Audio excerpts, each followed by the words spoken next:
Let me welcome you to this ESCoE event. I was very pleased to have a full house this evening. My name is Paul Mizzen. I'm the Deputy Director of ESCoE, and I'm chairing this meeting in our Measurement and the Modern Economy series. And I'm standing in for Rebecca Riley, who would have been here, but unfortunately she's unable to be here, having lost her voice. So I'm the stand-in, I'm afraid, for Rebecca.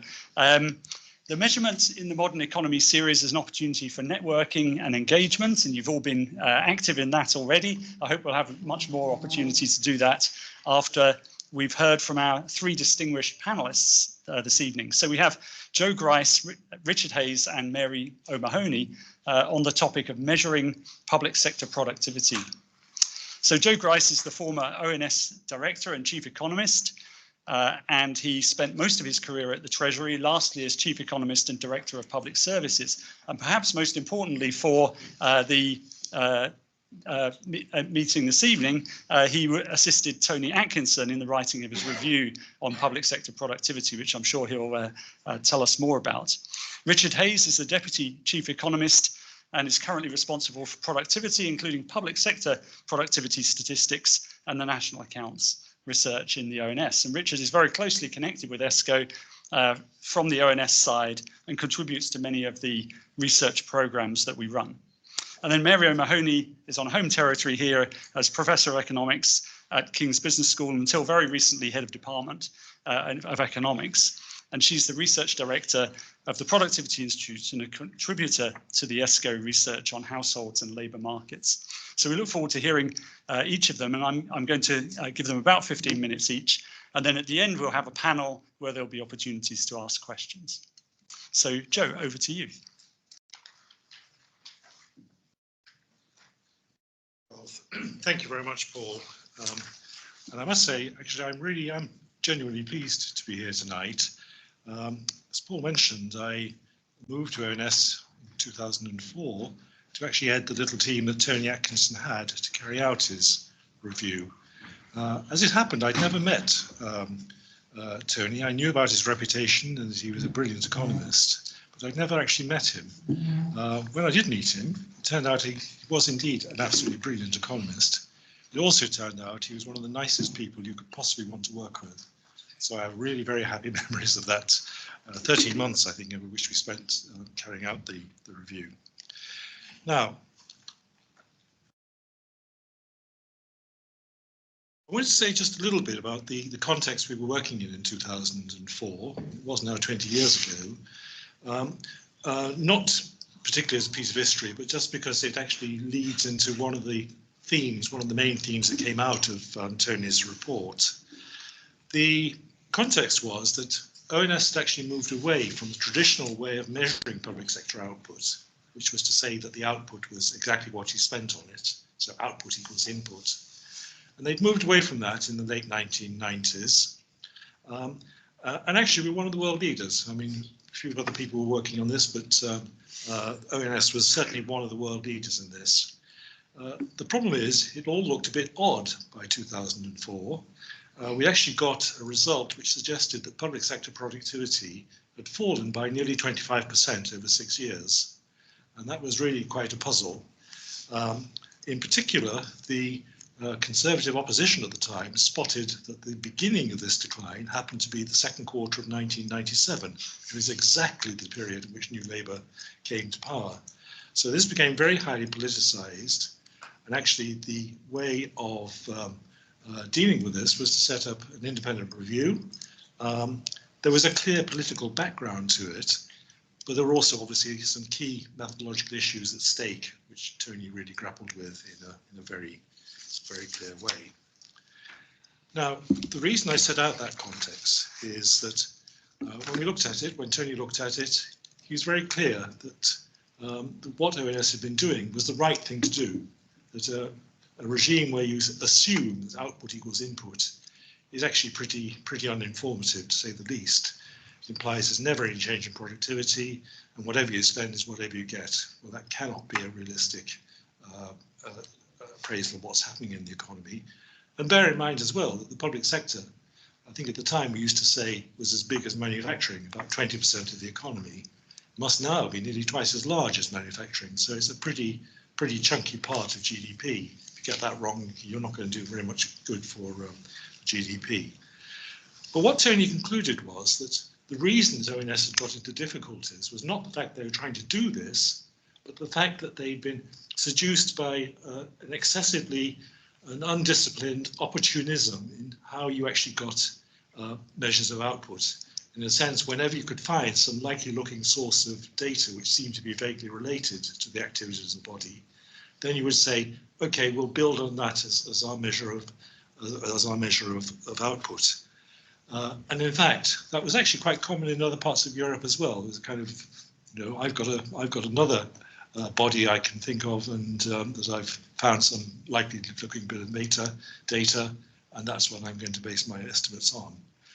Now, Tony thought that was actually not right at all. He thought the real problem was that there needed to be some principles which were underlying the way that you measured public sector output, and that the methods you used need to be clearly based on those principles. So it's in a sense, the antidote to this kind of methodological adventurism, this kind of opportunism, which had led to the problems that the ONS was having. Now, the important point about these principles is that if you've got them right, if they are well-based, then they shouldn't change greatly, and possibly not at all over time. They're the kind of the unchanging principles on which you should base your methodology. On the other hand, he was also very clear and made explicit recommendations about this, that actually the way that public services were delivered, the modes of delivery would change over time, always were changing, whether you're talking about health or schools or social care particularly, but public service, public order and safety, all of these are changing. So really, in order to keep up with the game, you needed to review the way the principles were applied, the application of the principles, if you like, every few years. He thought 3 or 4 years. And in a sense, I sort of get a feeling that for various reasons, ONS, certainly during my time there, was probably a bit tardy about doing those kind of reviews and updating that kind of exercise. So in a sense, why I very much welcome the way that ONS is now approaching this, in terms, as far as I can see, of sticking with the principles, sticking with the principled approach, but now arguably a little bit late, but nevertheless better late than never, how to apply those principles given the kind of ways in which public services are now delivered.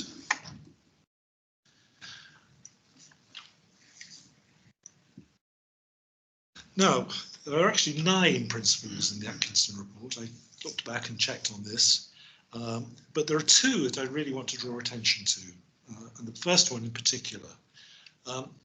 National accountants at the time were quite keen on this kind of almost a phrase, kind of mantra really, that we weren't interested in outcomes, we were only interested in outputs. And there's a very good reason for that, because actually a lot of the outcome in areas such as health, for example, depend on things which have got nothing to do with public services. So if you think about health status of our own and other economies over time, we've seen very large increases in life expectancy and healthy life expectancy, maybe tailing off a bit over the last few years. But nevertheless, most of that has got nothing to do with the health service. Most of that had to do with lifestyle changes, better diet, reductions in smoking, in many cases better physical exercise. And the OECD, for what it's worth, made a rough estimate that of the increase in life expectancy and healthy life expectancy, only about a quarter could be attributed to health services. The rest was due to these wider changes. So you wouldn't want, and the national accountants, I think, were right in this respect, to attribute all of that increase in outcome to the public services which supported them. On the other hand, Atkinson also believed that if there was no outcome at all, then how could there be any output? And the example he had was broken bricks, that in the private sector, you could go away and if you were a brickmaking firm and you produced hundreds of broken bricks, which were actually of no value to anyone, Why would you record that as output? And indeed you wouldn't, because no one would be prepared to pay for those broken bricks. So what's the public sector equivalent? Well, again, you're trying to get at what is the value added. Think of GDP as being cumulative value added going through the various stages of production. Then what you're trying to get at is that part of the outcome, that part of the value, which is going to be directly attributable to the public service concerned. So to the extent that the health service is contributing to increased life expectancy or to healthy life expectancy, then that would be part of the value you're trying to pick up.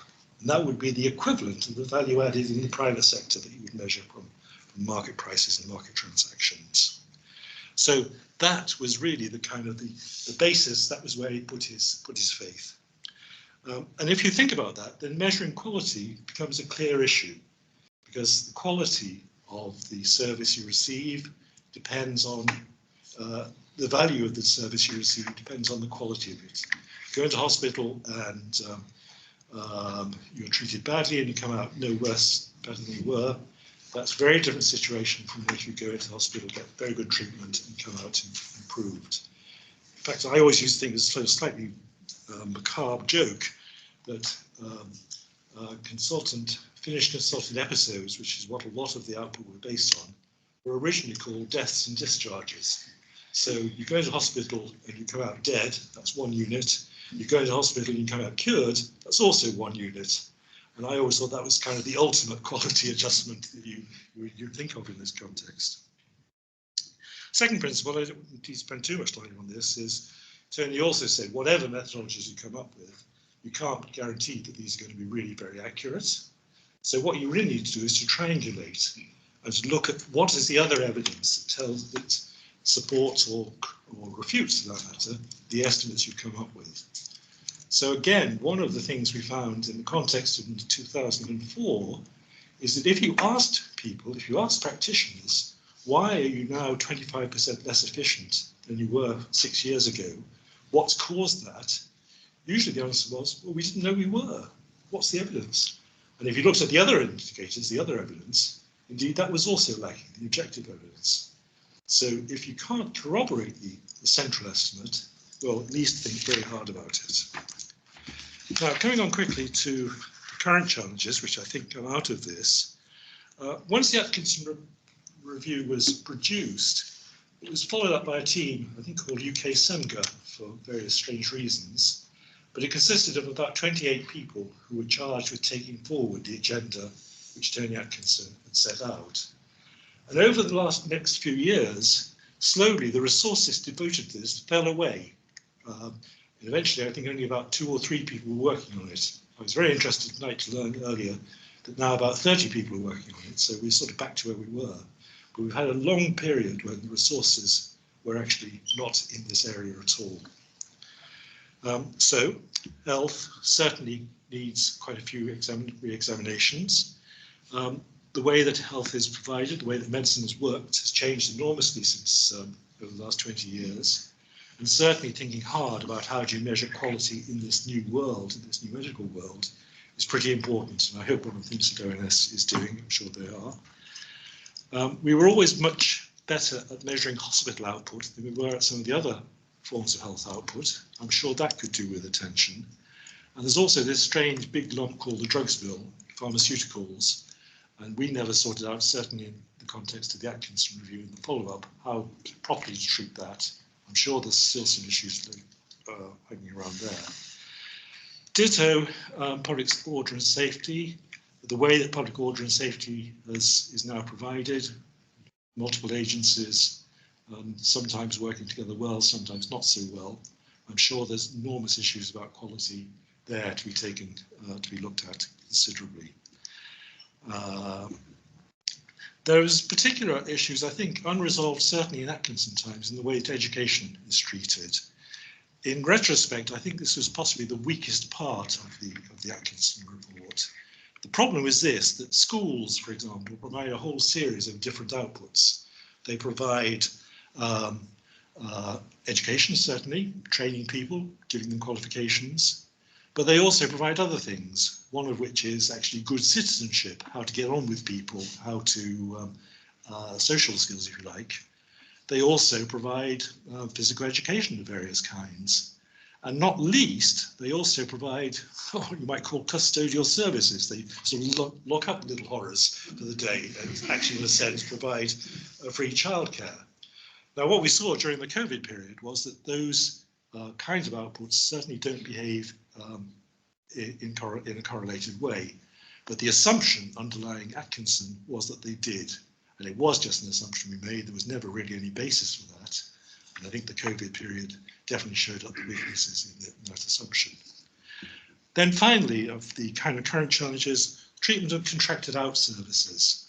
There is a difference between government buying in services and actually providing the services itself. Adult social care, I think, is a very clear example of that.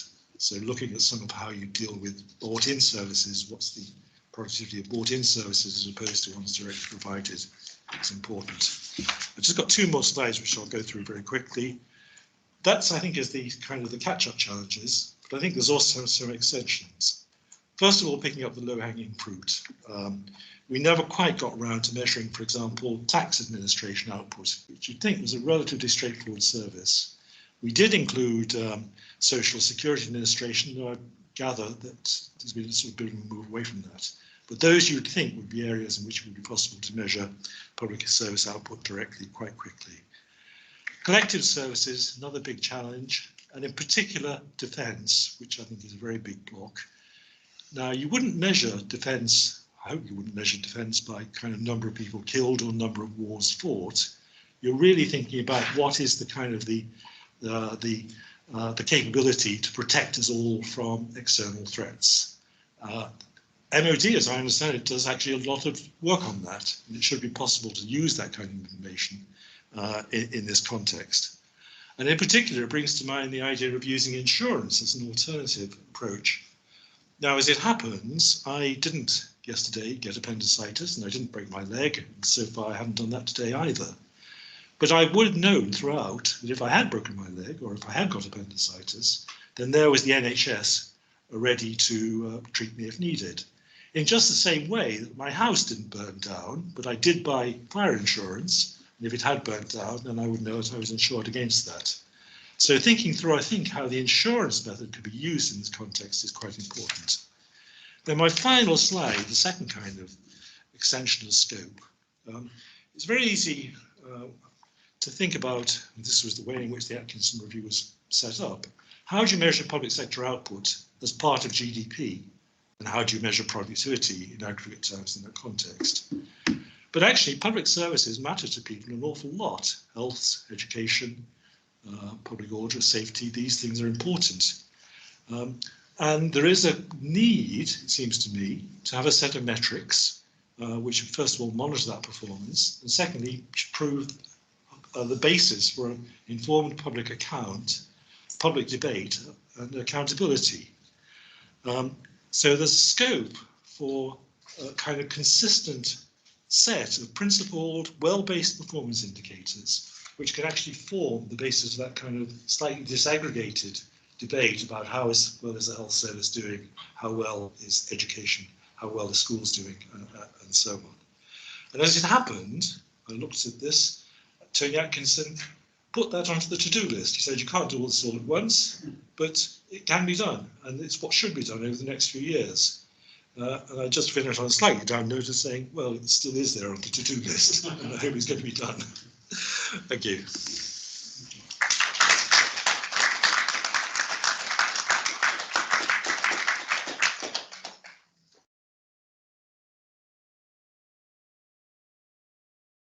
Thank you. So I'm Richard Hayes. I'm from the ONS. I am co-leading the work for the Public Service Review with Deborah Presswood, who many of you will know. She's currently facing the hardships of a holiday in the Mediterranean, and I'm here. So I think you'll work out who's got the best side of this deal. And it's always a great pleasure to follow Joe in this area, because I'm going to probably replicate a few of the things he said, but I'm going to attempt to give them the slant of thinking about them very much from the perspective of the review that we face. And the background to the review is the Chancellor commissioned this from the National Statistician and the ONS last year. I think there are a couple of areas, some which overlap with the things that Joe just said that were key drivers here. Public services remain a key and large part of GDP, and understanding them is essential to be able to tell that overall picture.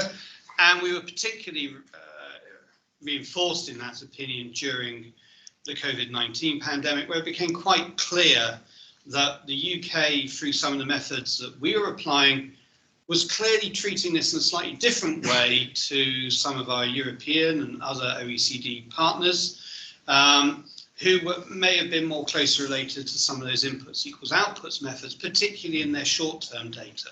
So where we were seeing bigger swings and bigger movements than some of our partners, that wasn't what's a difference in the real economy, as some partly a measurement issue. I think those equally, COVID revealed that certain public services in those sorts of pandemics, those sorts of events, behave differently, and the measures we had were not robust to those changes. We weren't seeing through our measurement system to see what was actually happening on the ground. And finally, I think there continues, as with almost all governments, that need and desire to see improved public services without necessarily seeing the bill for that endlessly increasing. And the current Chancellor was very, very keen to be able to think about how to use productivity to give him that impetus into public service outcomes. So the review itself is looking across the UK, primarily looking at England in the first year, as we capture around 80–85% of the data within England, but the need to make sure that if we want to bring this data into the national accounts, we're able to do that consistently across the four nations of the UK. Very much looking to ensure that what we can deliver is a system that we can sustain and produce routinely, and to deliver within the 2-year timeline.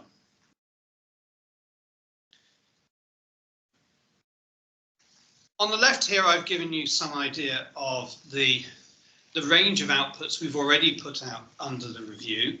We've attempted to tackle more timely indicators, and we've begun to tackle some of the improvements, that the low-hanging fruit that Joe mentioned. I think it's fair to say that the Bean review in 2016 did touch on some of these points and nudge us towards some improvements, and I'm going to talk a little bit about those interim steps on this journey as well. But this graphic just gives you 2 lines. The orange line is last year's data, the blue line is this year's vintage of the data. And it's trying to give you an idea of the magnitude of some of the changes that we've fed through into the system already.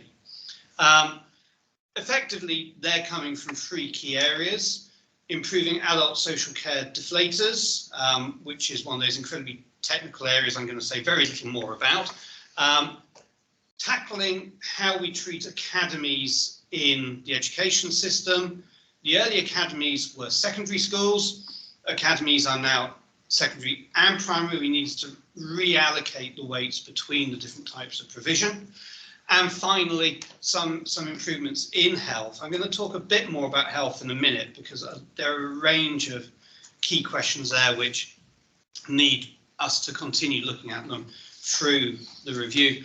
But the thing we obviously see is this big change during COVID, and then the bounce back taking us some way, but not all the way back to the levels of productivity that we experienced pre-pandemic. Very much reinforcing that impetus from the Chancellor to understand what's happening in those dynamics. And this is to give you a quick idea of those areas that we're looking to prioritise. Joe mentioned Social Security and Tax Administration. They're very much at the top of our list. I think we would agree that they are potential areas of relative quick win. Policing and immigration is one which I think has become increasingly important to us. Very simply because the relative spend on these 2 services has very significantly changed over the last decade. Immigration spending has increased relative to policing quite strongly. And where these are currently bundled together is making it very difficult to tell intelligent stories about either. And what we are going to do is we're attempting to decouple these into two series, one purely about policing, one about the immigration picture. And looking at some of the input and output data that we think is available there. I think particularly immigration, we should be able to generate a new series relatively quickly. Defence, Joe's touched on the conceptual issues there. I'm going to come back to that on sort of my last slide, so I'm going to skip through that quite quickly. Education and health. We've implemented the first set of changes in each, as I've just shown you. Education, unless you're willing to make a really big methodological step change, the type of thing that Mary is going to talk about in her talk, in some ways we've reached the limits of what we can do there. And the challenge, I think, is that qualifications, as we use them as an outcome measure, as Joe was just discussing, in some ways they're still an output. The outcomes are things to do with labour market outcomes, they're to do with civic engagement outcomes, these types of things. And therefore, if one stops at qualifications, that limits your degrees of freedom. Public order and safety, adult social care and children's social care are areas that we tackled in the years post-Bean. I'm going to show you a little bit about that as well in a second. Local government is one where we think that there is significant data which is out there around the areas which we've not covered here, so waste, highways, these types of things. And environment, we want to actually stand back and look at more collectively. There are an awful lot of bodies who are active in the public services about environment, but it's very difficult to disentangle the input or the impact of the Environment Agency versus your local flooding agency, local versus Ofwat. You have to look at these, I think, in a totality, and we need to understand how we group those together. That could very possibly end up being longer term work, because I think one of the things I can guarantee is, just like Atkinson, we're not going to answer all the questions. We are probably going to come out of this with a bit of a to-do list as well. So what are the key challenges? The passage of time. It's been 25 years since Atkinson. It's been nearly 10 years since Bean. And that means that two things can happen. The services that you're measuring can change, or the measurement systems that you have can become less reliable. Maybe the data sources have evolved, maybe the data sources have stopped, maybe the sample sizes have fallen. These are all issues that we're looking to grapple with and to make sure we're as up to date as possible. The opportunity of new data. Opportunity normally isn't a challenge, but there's an awful lot more data in the public services than there were 20 years ago. And making sure we're exploiting that and using that to break open some of those services we don't currently measure in as much detail, I think is central to our mind. The impact of COVID-19, I talked a little bit about that, but that comes either through entirely new services like test and trace that we need to bring into the package, or very different models of delivery, which we need to be able to look through, because one's going to want to be able to look through this time series and not have to think about big discontinuity in 2020. And then the ones which I'm going to more particularly focus on,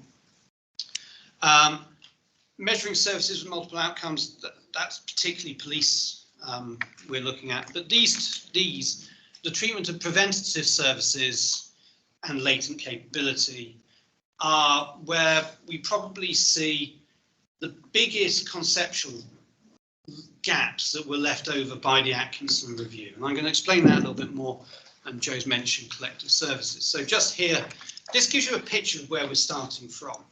So the blue colours are where we already apply quality adjustment into our data. And you can see the majority of health, majority of education, public order and safety, adult social care, children's social care, the coverage is pretty good. But that leaves you with some big slabs. So the greens are the ones we've addressed post-Bean. I put Social Security Administration as a little red star. 2018, universal credit came into being. This replaced a set of 7 or 8 benefits and is in the process of replacing the tax credit regime, which is funded through a different government department.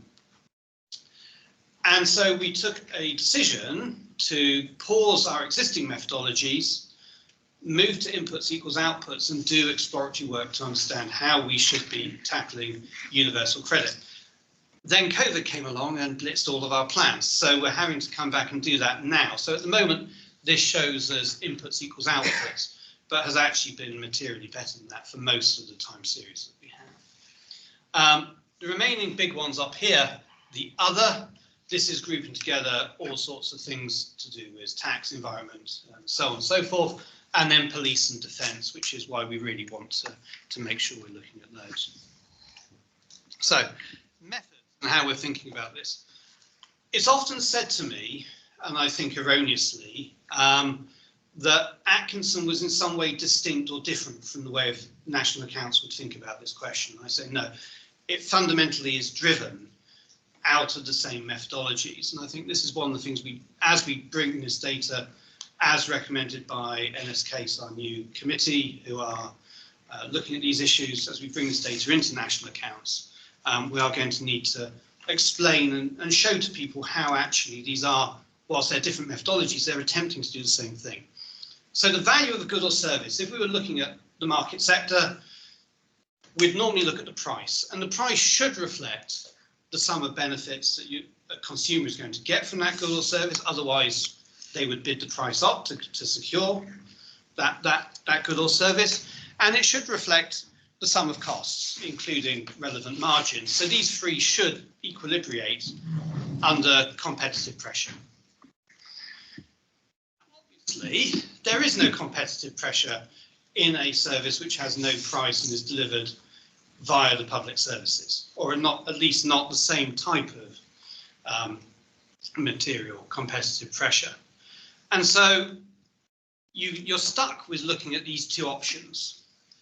Now, as Atkinson said, one needs to be thinking about triangulating, but effectively, if one wants to bring this sum of costs into line with a discounted sum of future benefits, this appropriate margin, this appropriate adjustment which should be applied onto your cost base becomes absolutely central, because of course, as good economists, we might think about an omnipotent social planner, but an omnipotent social planner normally doesn't operate under the type of budget constraints which a practical spending department has to consider. And therefore, one would assume that they're going to take the best opportunities, not all the opportunities, and therefore the sum of costs is probably going to not fully reflect this discounted sum of future benefits without some form of adjustment, which very much is this quality component that Joe has just been describing. And so our aim here is to adjust our quantity metric for output, divide through by inputs represented by all the things which go into this equation, and that should give you a productivity number. And obviously, if you do this for each part of each public service and then aggregate those and then aggregate all those public services, one should be able to get to an aggregate measure. But there is a challenge here, which is in our system, we use a cost-weighted activity index, to derive your aggregation methodology. Now, the problem is, if you're saying that cost really isn't a good reflection of the value that's being produced, it then seems a bit odd to use that cost to weight the components together to get your aggregate assessment of value. And this is particularly the case where the whole design of that public service is to dislocate the cost from the benefits downstream. So preventative services, if I was to implement a low-cost tobacco cessation scheme in communities, I'm doing that to reduce the number of high-cost cancer operations which are going to be delivered in the health service over the next few years. And I'm doing it probably, in general, as an effort to save money across the whole system, i.e. the benefits are going to exceed the costs. So in this type of instance, we can see immediately that we need to move our thinking beyond the traditional approach and think about how we go a bit further.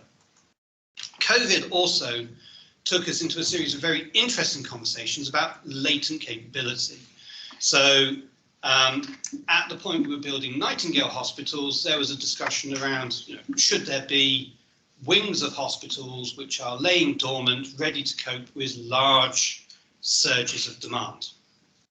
Now, if you think about how that looks in a traditional productivity equation, a large set of dormant inputs is going to make your productivity measure look pretty sad quite quickly if they're not feeding into your final output. So how to think about those. And particularly, these two pretty much sit together as this dislocation between a sum of costs and an alternative approach. So how do we tackle this? How are we thinking about tackling this?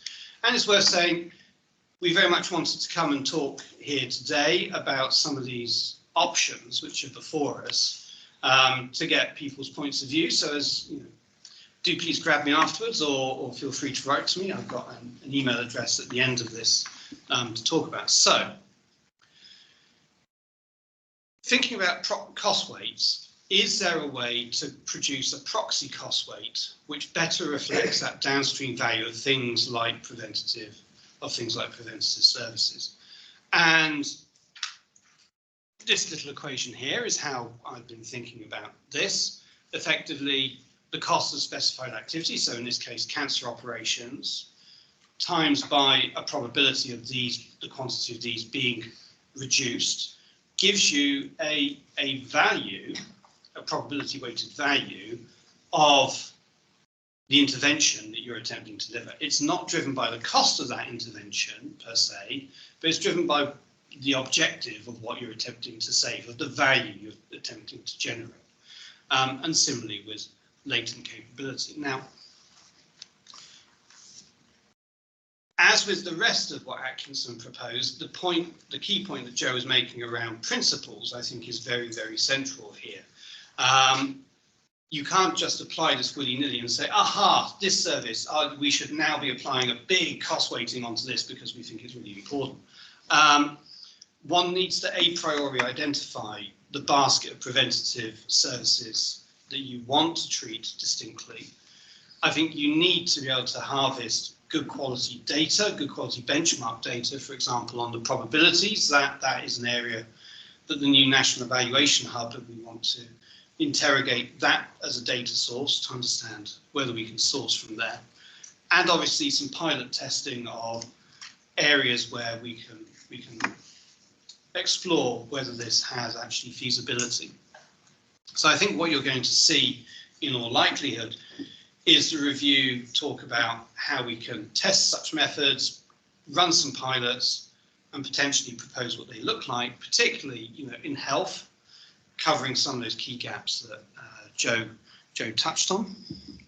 But we also talked about defence, and I think the spacing on the brackets may have slightly shifted in translation, but defence as a collective service remains, I think, it was intensely challenging for Atkinson, it's been intensely challenging for the 20 years in between, and I think we're still finding it very technically challenging to get a good measure of what output in defence means. If we buy a nuclear submarine, do you feel more defended than you did last year? It's fundamentally that type of question.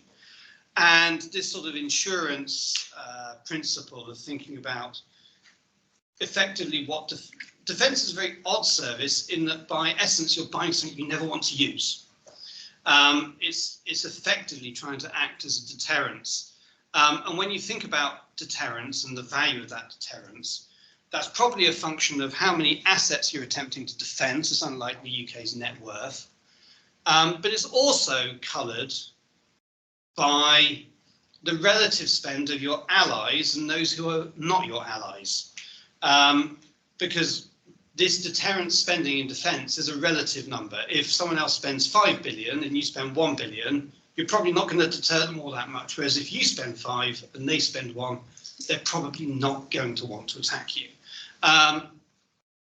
There is a component here that there are some areas where there are direct measures of niche areas of activity, things like field hospitals, which get caught in this particular category of government spend. And obviously active deployment would probably need to go within here, but this is very early stage thinking for where we are. Our best effort to attempt to tackle the question of defence, which I think we accept.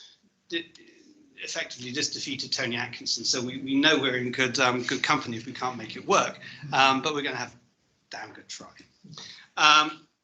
So draftish conclusions. I wouldn't say that you're going to see these precisely in this sort of wording when we get to the final report. There's a lot of running in this race still to do. But I would say where we think we have our most robust measures, the areas of health and education that we've been able to get our best analysis run over the last few years, and they really have been the areas that we've most intensively worked on. As we introduce new data, the data is holding up and the trends we're seeing are remaining within the data sets we see it. There is a little bit here where, as we introduce test and trace and some of the new services, we are seeing movements, but you would expect that. But the underlying, I think where the underlying strength of what's built post-Atkinson has remained. We're trying to focus on those areas which have remained as inputs equals outputs. And we want to stay as close to the Atkinson principles and the traditional methods as we can.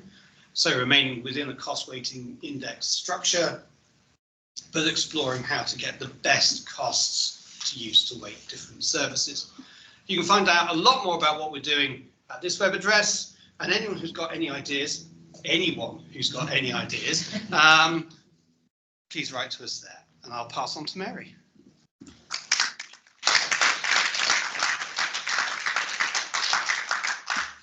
Thank you, Richard and Joe. Very interesting discussion. So I'm going to add a few thoughts of my own. And I'm basing this on a report we did for ESCoE. It's very much interim report at this stage, but it's we're joint with Michelle Vierners, who's here, and Martin Whale, who is travelling to the US or there, so not here. And I just where's the pin? Right, so I just want to discuss some recent research that we've been doing on measuring public sector productivity, and I'm going to focus on one is a review of NSI practice that's in our report. When I was doing these slides, I thought it would be very useful to look at a particular example. I think there's a very nice example that we've picked up of some recent work, and that's the criminal justice system in the Netherlands. So I want to just show you a little bit about what they're doing and what the numbers look like. And then some work that's been done by the Productivity Institute. Now, I'm the research director for the Productivity Institute. I also work for ESCoE, but you know, I have to have both hats on and talk a little bit about what we're doing there, and then finish off with some little discussion on outcome-based measures. So first, for our review of practice in other NSIs, we said we would do this as the start of this project. Michelle, not me, spent quite a lot of time on trying to find out what's available on websites. We sent letters to many NSIs. Some responded that they weren't really doing very much in this space, haven't been for some time, and then others didn't respond. We also, in our recent revision of this, we're looking also at some developing countries, particularly the Philippines, Malaysia, and here we looked at there's an Asian productivity organization that's set up to try and do something in the space, and they probably more or less copying what we do, but you know, looking at what these kind of organizations do is also quite useful because they'll have different problems to overcome. Right, so what we had a look at here are just a few of the countries I've put in here. Mostly the Netherlands, New Zealand and Denmark are the countries where there's actually quite a lot of activity going on at the moment. Not just measuring outputs, but also quality adjustments. And I just tick here which ones. Denmark does all of education together. quite a bit of work in the Netherlands, New Zealand, and a lot of work in the UK. And one of the conclusions we make from this is that when you set up this work originally after Atkinson, we were at the forefront, and maybe before that, as you said. And I think we're still very much at the forefront of what's going on in this space, the UK. But there are some interesting other people. And then there is quite a bit of work for the APO members. They've focused on a couple of things that are quite easy to measure, like tax collection and passport issuance, as something that is a good starting point. But they're developing these frameworks. They are looking at healthcare, they're looking at education. Now, that is not to say that these are the only countries who have these measures. Lots of countries have, like the Australians were very involved early on, but they haven't really developed very much in the individual services. They're very focused on putting things together into an overall measure of public sector productivity, which we also mention in the report. Okay, so these are the kind of, we focus on describing what's going on in each of these services in these particular countries. But I thought it would be nice just to focus on one of these, because I think it's a very interesting paper. So this is a paper by CBS, Statistics Netherlands, and they're looking at the case of courts, public prosecution service, and the police all together in the one report. And what, if you read this report, it's a very comprehensive analysis of measurement in this space. They're looking at many issues, identifying the services, what weights do you use. So they're not just looking at cost weights. They have, for example, in police, they're looking at weighting according to the value of whatever is being policed, so lives, property, etc. They have various quality adjustments, for example, looking at upheld appeals for the courts, and various things that they've experimented with. And then they also do a lot of robustness to the assumptions. So sometimes the weights are kind of obvious, sometimes they're not so obvious, so they have different options. And I think it's a very good example of looking at one, a group of services that are all related to each other and doing some work on them. So what I thought would be interesting is to look at the results. And here's the results, which they haven't put this in the national accounts yet. So what you've got here is basically the TFP for courts has been declining whether you do the quality adjustment or not. Public prosecution service, TFP growth has also been declining quite significantly. The various options here have to do with the weights they put in various kind of high-level tasks. And for the police, there's also a negative downward trend. Now, they didn't show me a graph that I could just copy and paste for the police, because there's some missing outputs, there's more choices to be made. But unless you put a very high weight on one particular aspect of policing, this is trending down as well. So,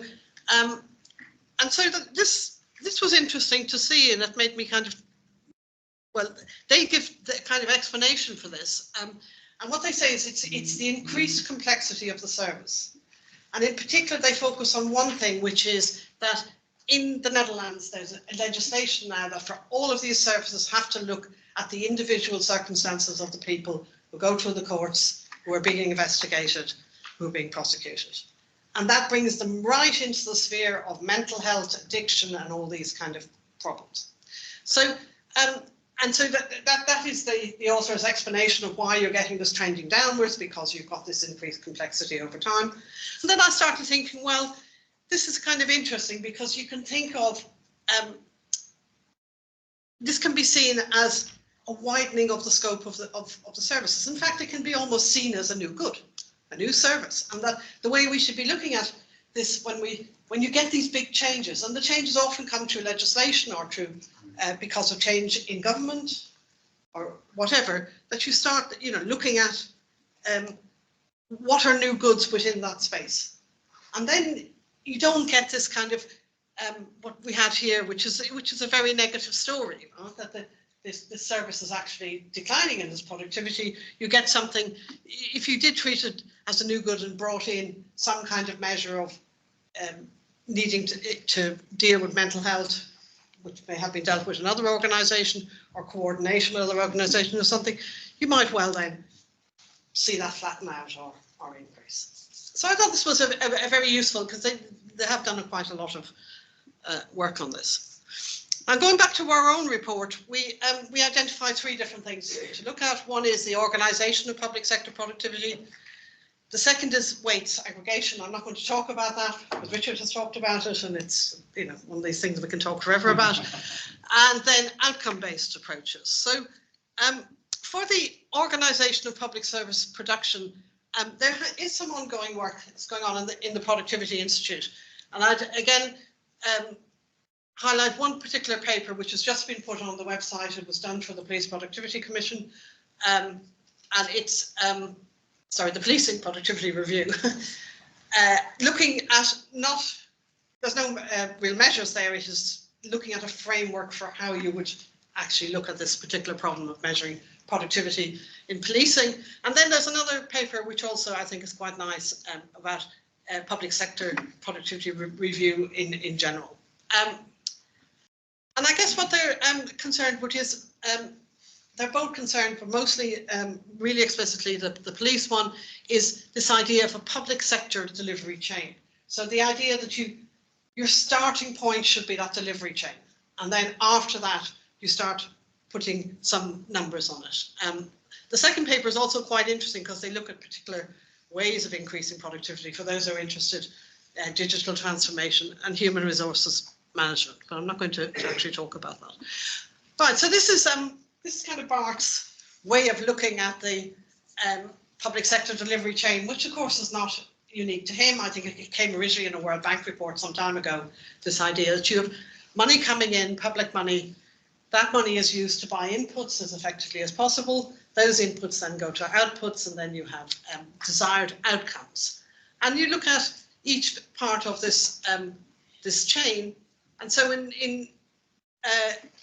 for any public service, you try to depict what the public service does in the context of this kind of idea of a chain. Mm-hmm. So in their particular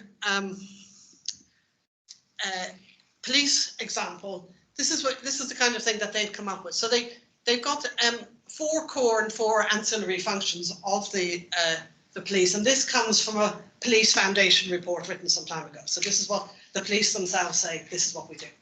And then they try to think about what are the inputs, what are the outputs, what are the outcomes. And so the core functions: emergency response, crime investigation, neighbourhood policing, and crime prevention. And these would be the same. These were the same core functions identified in the Netherlands study. Right? And then so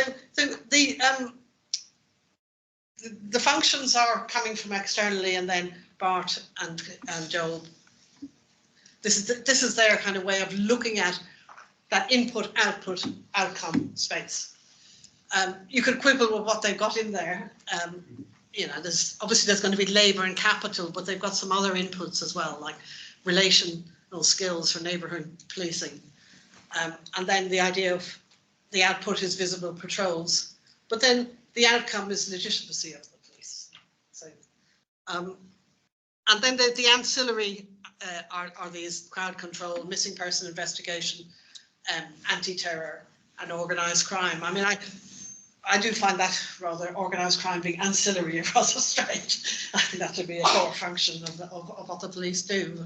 And then so this is the idea, is to do this map, and you could do this map for every public service. So the idea that once you have the mapping, then you start to think about how do we measure all this. And some parts of it will be easy to measure with activity data. Inputs are generally easier to measure, but some of this stuff is intangible. It's not going to be particularly easy, and outcomes are very difficult to measure. But you've got this kind of scheme, and then the idea is that you start trying to populate it. So the kind of message that they come out with here is that it gives the ideal to work towards. Even if the data is not available, you know what it is you're trying to measure in mapping out these value chains, the service delivery chains. And then, and so they suggest that the alternative is just measuring inputs, outputs, and quality adjustment in a very piecemeal, fragmented way, depending on what's available. And that's not necessarily a good way to go.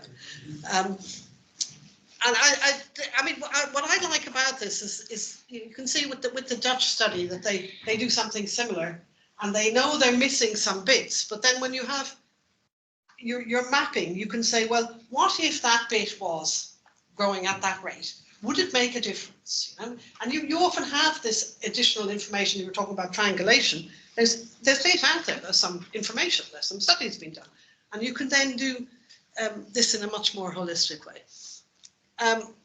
And then they also note this problem with the police dealing with societal issues such as mental health. And then my last slide, so I will be within the 3 minutes. I'd just like to talk about this outcome-based approach because it is something that has been around for quite some time. And a lot of it is associated with the work that David Cutler and his co-authors did for the US healthcare system. Now, if you remember, Joe, when we started doing this work on the NHS productivity, it was 2003, I remember, and Cutler was already well into this. And really, he's only got his results very recently. So it was a very long process. It's a very, very nice piece of work that they've done.